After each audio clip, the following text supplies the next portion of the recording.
My mom used guilt to drain my finances. When I said no, she tried to take my daughter away, and our family was nearly destroyed. I'm 35, male, and married with a daughter who is 8 years old. I've always been the go-to person when it came to helping my mom financially. Growing up, she was always around, but looking back, I realized she was incredibly manipulative and toxic. Yet, I always felt this deep obligation to help her. After all, she was my mother. I don't think anyone ever told me that it was okay not to help family, especially your mother. So, for years, I was the one bailing her out of tight spots, whether it was covering her rent, paying off her bills, or even helping her out of debt when she got into financial trouble. I wasn't the only one who noticed it, though. My husband, friends, and even some extended family members had always warned me about my mom's behavior. They said she was using me, and that I was letting her manipulate me. But I couldn't see it. Or maybe I just didn't want to. I thought I was doing the right thing. It wasn't that I was blind to the tension it caused in my marriage or how drained I felt, but she was my mom. What was I supposed to do? I couldn't just turn my back on her. Things were getting worse, though. I'd taken out a loan just to cover the latest mess she'd gotten herself into. It wasn't just one bill or another. It was her entire financial situation. She dug herself into a hole, and I was the one she turned to. It had been years of me trying to pull back, but every time I tried, she'd guilt-trip me into helping her out. She'd say things like, "I've done so much for you, and now you can't even help me when I'm in need." I couldn't say no, so I kept giving and giving. But eventually, I hit a breaking point. I couldn't keep doing this. My family was getting stretched thin, and I was sinking under the weight of all this responsibility. My husband and I were arguing constantly about it.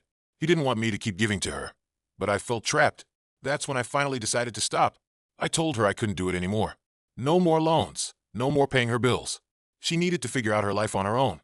The fallout was immediate. She didn't take it well at all. It was like someone flipped a switch. The woman who had once been my mother, the one I looked up to, the one who took care of me when I was little, was gone. In her place was someone who made it clear that I was a disappointment. She started telling me I was abandoning her after everything she'd done for me. I should have seen it coming, but it still hurt. And the guilt, it was overwhelming. She made me feel like I was the worst son in the world, but somehow, I stuck to my decision. That's when she hit me with the ultimatum. "If you don't help me again," she said, "I'll make sure you lose your daughter." She wasn't being vague about it.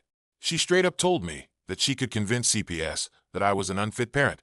She said I was too selfish, that I didn't care about my daughter's well-being, and that I was ruining our family. It was like a punch to the gut. I didn't think she'd actually do it. It felt like one of those things parents say in a fight, empty threats. But it wasn't. A few days later, CPS showed up at my door. I couldn't believe it. I was in shock. My mom had actually gone that far. She called them, accusing me of neglecting my daughter, saying I was emotionally unavailable, that I was too selfish to care for her. The accusations came at me like a freight train. How could this even be happening? I tried to explain to the CPS worker that I was a good parent, that I loved my daughter, and that I wasn't the one who had caused any of this. But it didn't matter. The damage had been done. CPS started an investigation into me. It wasn't just an isolated incident either. My mom went even further. She filed for temporary guardianship of my daughter, claiming that I was unfit to raise her. She said I had financially ruined our family, and that I wasn't capable of providing the stability my daughter needed. She wanted to teach me a lesson for not helping her anymore. I had to fight back. I couldn't believe I was in this position. I had to hire a lawyer, deal with CPS visiting my home constantly, and try to defend myself against accusations that had no basis. It was draining. It felt like the world was crumbling around me. The most gut-wrenching part of it all was seeing the way my mom manipulated my daughter. She told her that I was the one who was causing all the problems, and that she'd be better off with grandma. My daughter didn't understand why her grandmother, who had always been so loving, was suddenly saying all these terrible things about me. And yet, I couldn't let this happen. I had to stop her. I had to protect my family. This is just the beginning of what turned into a long and painful battle. The road ahead wasn't easy, but I knew I had to keep fighting. For my daughter, for my family, for myself. Update 1. The first few days after CPS showed up felt like a blur. It wasn't just one visit, it was constant. The social workers started coming by frequently, inspecting everything. They looked at our home, questioned me about my finances, and even asked about my parenting style. Every little thing was under a microscope. If I had a bad day, it was scrutinized. If my daughter had a rough moment, it was held against me. I started feeling like I was being treated like a criminal. And the worst part was knowing that my mom had set this entire thing in motion. The more CPS came, the worse it got. They asked me detailed questions about every part of my life, from our finances to what my daughter ate for lunch, and even what bedtime looked like at our house. Every little thing was examined. It felt like an invasion. There was nothing I could do to make them go away or stop poking into every corner of my life. It was humiliating. Meanwhile, my mom wasn't backing off. In fact, she was doubling down. She was feeding the CPS worker a twisted story of neglect, saying I'd abandoned her, that I was incapable of making decisions for my daughter, and even telling them I had disowned her. The narrative she painted was that I had turned my back on the person who had raised me, that I was so selfish I couldn't even care for my own child. It felt like I was watching a nightmare unfold in real time, and there was nothing I could do to stop it. My husband was furious. He couldn't believe how far my mom was going, and he was determined to step in and defend me. He started calling the social worker, showing up to meetings with me, and making it clear that we were a stable, loving family. But it was like my mom had already planted seeds of doubt in their minds. She had framed everything in such a way that even my defense was being questioned. The situation kept spiraling, and the more my husband pushed, the more CPS seemed unsure. It didn't help that my daughter was caught in the middle of all of this. She had always been so close to my mom, and now everything was confusing for her. Grandma, who used to spoil her with affection and love, was suddenly saying terrible things about me. She didn't understand why Grandma was accusing me of things that weren't true. My daughter started asking why she couldn't see Grandma as much, and I had to try to explain it without scaring her. I told her that sometimes people do things that aren't nice, and Grandma was upset because I wasn't helping her anymore. It wasn't easy to explain to an 8-year-old, and I could see the confusion in her eyes. She wanted to trust me, but she didn't know what to believe. I reached out to my mom, hoping to end the whole thing. I thought maybe if I called her and asked her to back off, she'd realize how far she'd gone. Maybe she'd come to her senses. I was wrong. She didn't back off. Instead, she became even more convinced that she was doing this for my own good. She said that I needed to see what I was doing to my family, and that I'd be a better parent if I just listened to her. Every time I tried to make sense of it, she twisted everything into another attack on me. We decided to consult a lawyer. The situation was escalating, and I couldn't fight this on my own. The lawyer advised us that the best course of action was to prove I was a competent, stable parent and show that I could provide for my daughter. It felt like an uphill battle. My mom was using every tactic she could to make me look like the villain, and CPS had bought into some of it. As we dug deeper into the case, the lies started to unravel. We discovered that my mom had been fabricating evidence, making up stories about my behavior, trying to paint me as the irresponsible one. It was almost unbelievable how far she was going. I wasn't just fighting for my reputation. I was fighting for the custody of my daughter. My mom wasn't just trying to cause trouble. She was trying to take my child away from me. The more I learned, the angrier I became. My mom wasn't just trying to manipulate me anymore. She was manipulating my daughter. She told her that I wasn't fit to raise her, that Grandma would be a better mother. The word stung, especially when I saw how confused and hurt my daughter was. She looked up to my mom, trusted her, and now Grandma was trying to turn her against me. I wanted to lash out, but I knew that wouldn't help. I had to keep my focus on the bigger picture, my daughter's well-being. The emotional toll of everything was exhausting. Every day felt like a battle. I was constantly on edge, knowing that my mom was out there spreading lies, trying to paint me as the bad guy. My husband was stressed, too. It felt like we were walking through a nightmare together, and every time we thought we could get a break, something else would happen to set us back. Then came the first major court hearing. It didn't go the way I had hoped.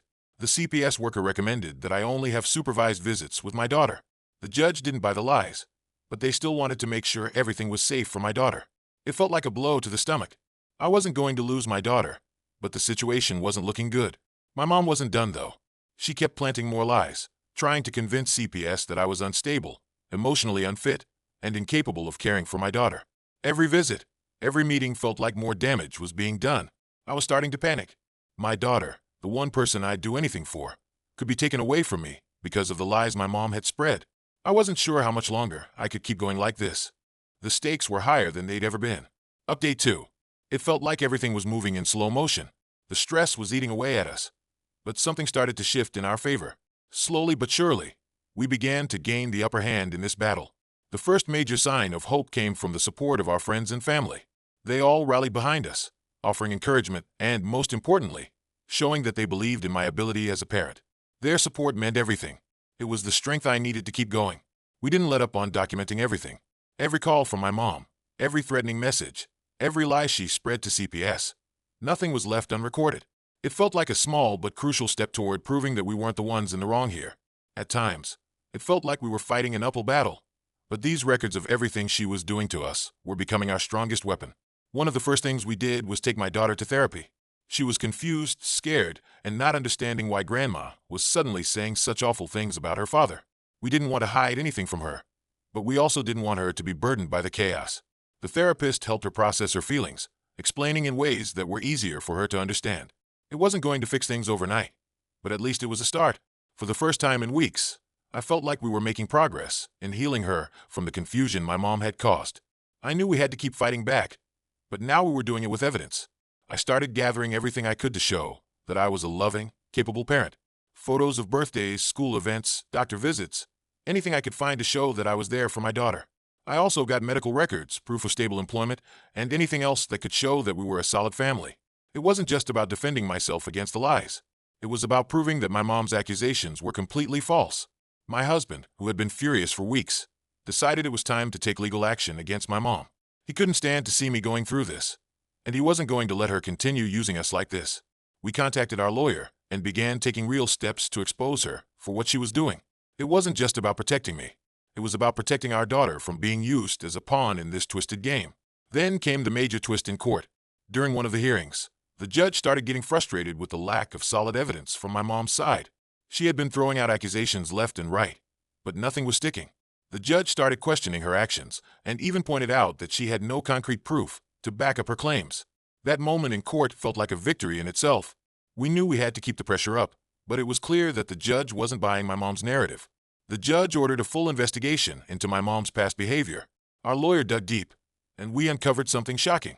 It turned out that my mom had done this before, to other family members. She had used CPS, played the victim, and emotionally manipulated everyone around her to get what she wanted. It wasn't just me she'd done this to. She had a history of trying to take control, using lies and deceit to turn people against each other. This was no longer just a fight for my daughter. It was about exposing my mom for who she truly was. With this new evidence in hand, our lawyer filed for full custody of my daughter. We were ready to take this fight to a bigger court.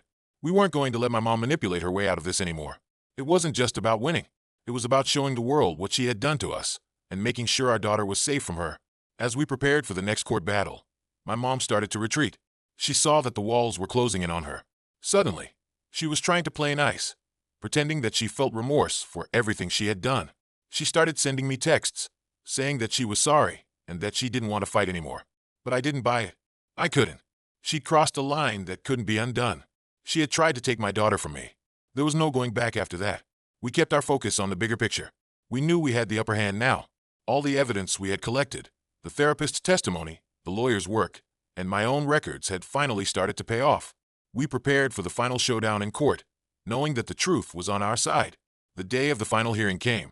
It felt like a lifetime of stress and exhaustion had built up to this moment.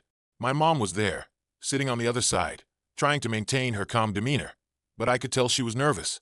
The CPS worker who had investigated our case testified, and it was clear that they had found no evidence of neglect or abuse. They couldn't back up a single claim my mom had made. It was over for her. The judge's ruling came shortly after that. My daughter was staying with me. The judge saw through the lies, the manipulation, and the false accusations.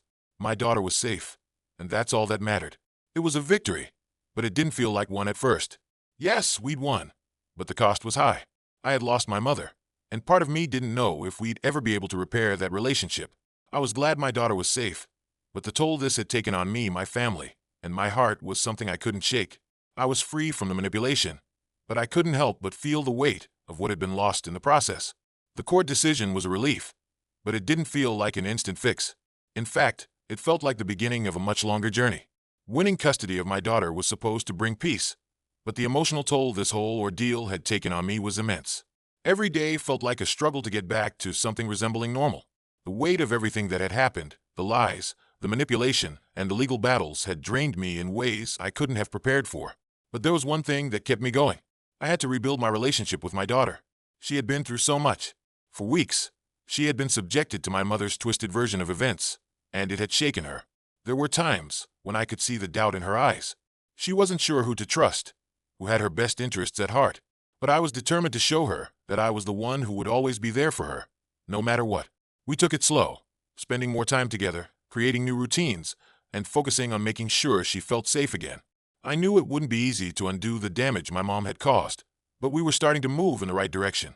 I also made the difficult decision to cut my mother out of my life completely.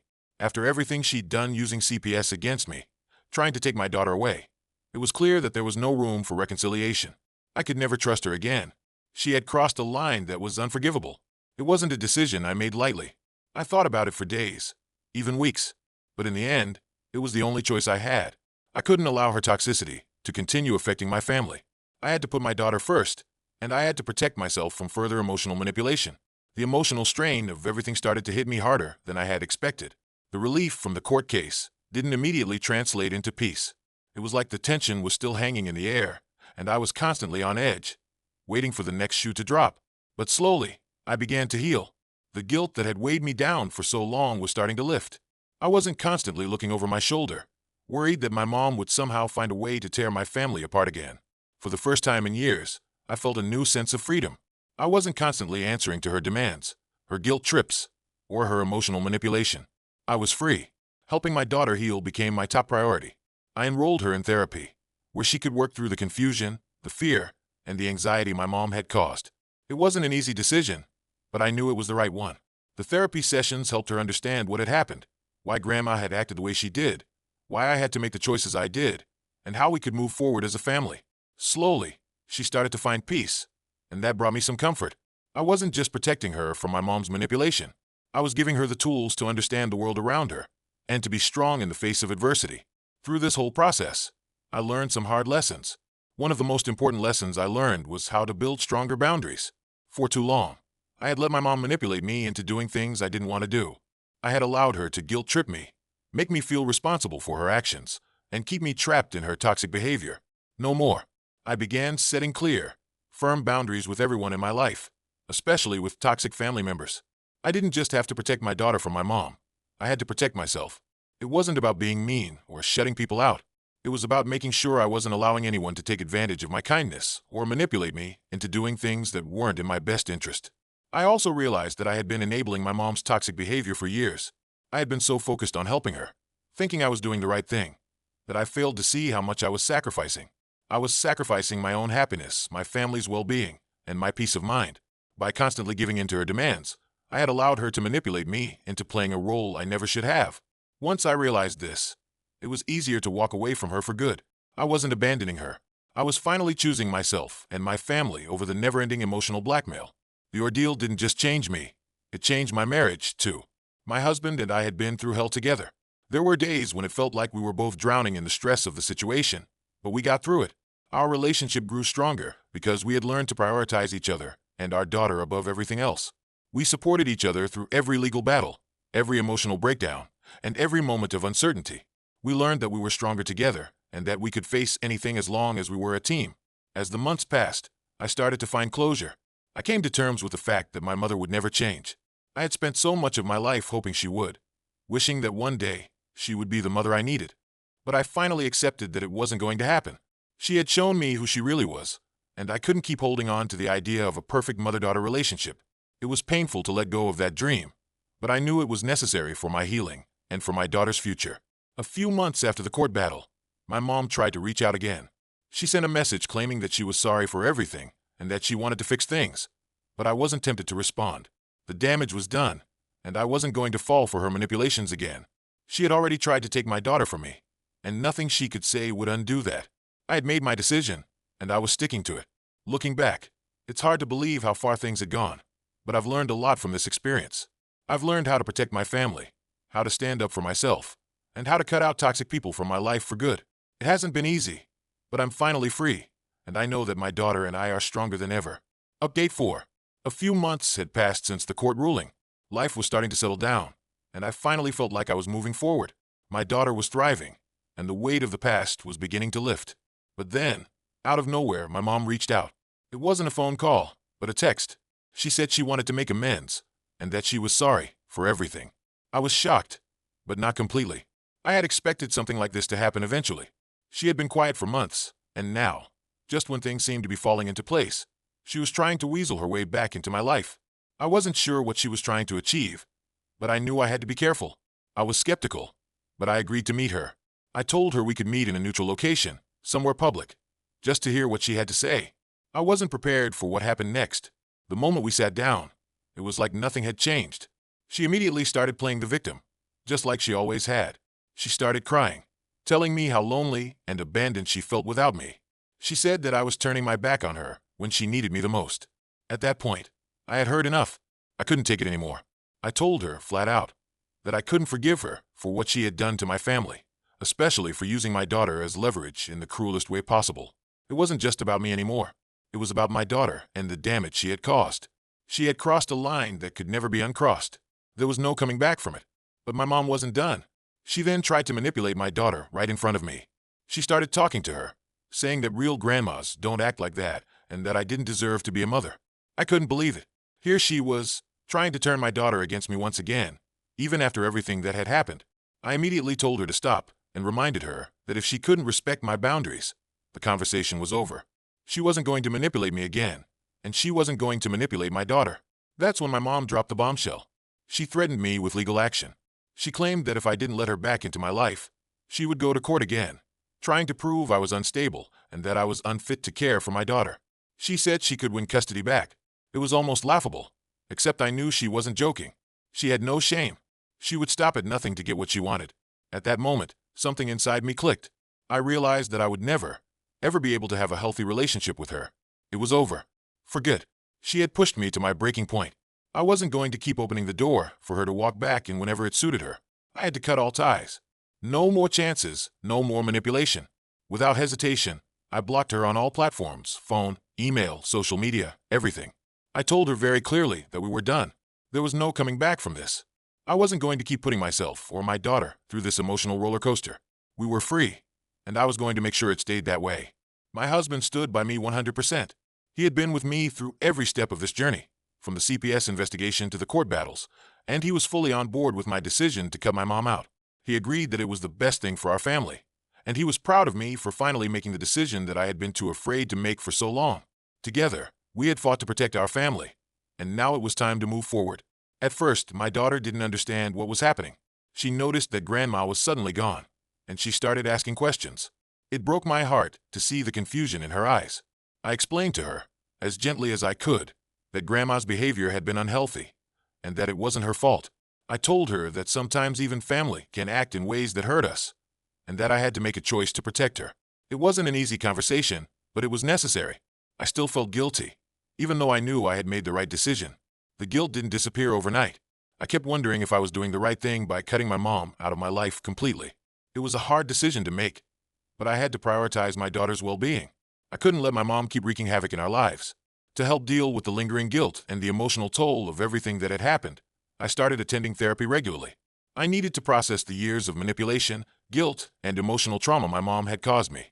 Therapy gave me the space to work through it all, and to finally start healing. Slowly but surely, I felt like I was regaining control over my life. In the process, I became even more committed to setting strong boundaries, not just with my mom, but with everyone in my life. I realized that no one, not even family, had the right to overstep and cause harm. I had to protect myself and my family. I couldn't afford to let toxic people back into our lives, no matter how hard it was. After months of no contact with my mom, I finally began to feel at peace. There was no more constant anxiety or fear of what she might do next. I knew I had made the right decision, and while it was painful, I felt free from the toxic grasp she had held over me for so long. We were finally moving forward. My daughter was healing, and I was reclaiming my life. It wasn't easy, but I had learned that sometimes the hardest decisions are the ones that protect us the most. And in the end, that's all that really mattered. It's hard to describe just how much things have changed in the months following the decision to cut my mom out of my life completely. With her finally out of the picture, the dynamics of our family started shifting. It wasn't immediate, but over time, I began to see the positive changes in both my daughter and in my relationship with my husband. My daughter, who had been so confused and unsure about everything that had happened, began to heal. Slowly, I could see her confidence returning. She started excelling at school, something I hadn't seen in her for a long time. Her grades improved, and she began to socialize more with her friends, something she had pulled away from while all the chaos was going on. I could tell she was more secure, emotionally stable, and comfortable in her own skin. She no longer seemed burdened by the weight of the manipulation that had been placed on her by my mom. Therapy had been a huge part of that progress for both of us. My daughter continued attending sessions, and I made sure we both went regularly. She started to trust me more and more, and we began rebuilding the bond we had always had. I realized that therapy wasn't just about healing the wounds from my mom's manipulation. It was also about strengthening our relationship. It gave us both the tools to cope with the aftermath of everything that had happened. As I continued therapy myself, I began to understand my own emotional patterns better. For years, I had struggled with guilt and people-pleasing tendencies. I'd always tried to make everyone happy, even at the cost of my own well-being. That had been part of the reason I kept enabling my mom's toxic behavior for so long. But through therapy, I started to learn how to set healthier emotional boundaries. I realized I had been prioritizing my mom's needs over my own, and over my family's for far too long. The more I learned about myself, the more empowered I felt to make decisions that were best for me and my family. My confidence began to grow. I felt like I was becoming the parent I had always wanted to be. Someone who trusted their instincts and made decisions based on what was best for my daughter, not based on guilt or manipulation. And the difference was obvious. My daughter was thriving, and I was finally able to enjoy the peace we had fought so hard to create. The healing didn't just happen for me and my daughter. My husband became even more involved with our daughter's day-to-day life, and our relationship grew stronger as we worked together as a team. We spent more time focusing on each other and our daughter, making sure that we were providing her with a loving, supportive environment. It felt like we were finally on the same page, like we had faced the storm together and come out on the other side stronger than ever. As we rebuilt, I also began to redefine what family meant to me. It wasn't about blood relations anymore.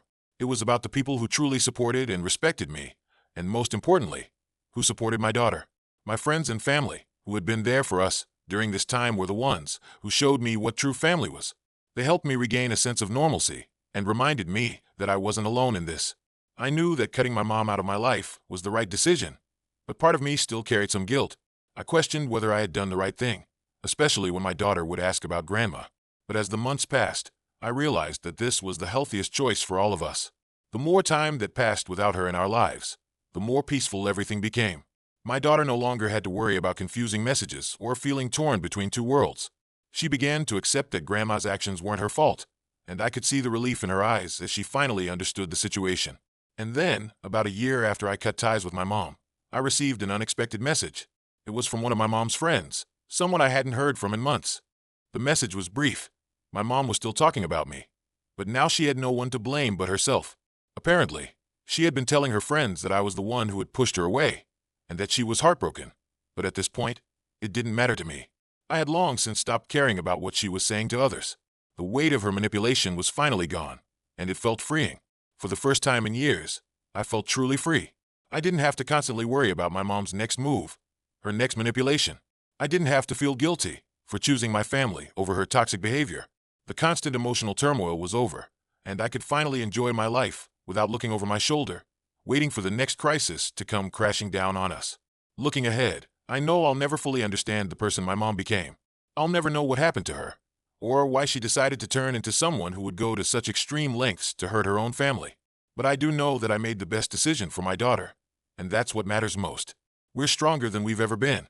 My relationship with my daughter and my husband has never been better, and I'm looking forward to the future, knowing that I have the power to protect my family and keep the peace we've fought so hard to achieve. And for the first time, I'm truly living my life for me.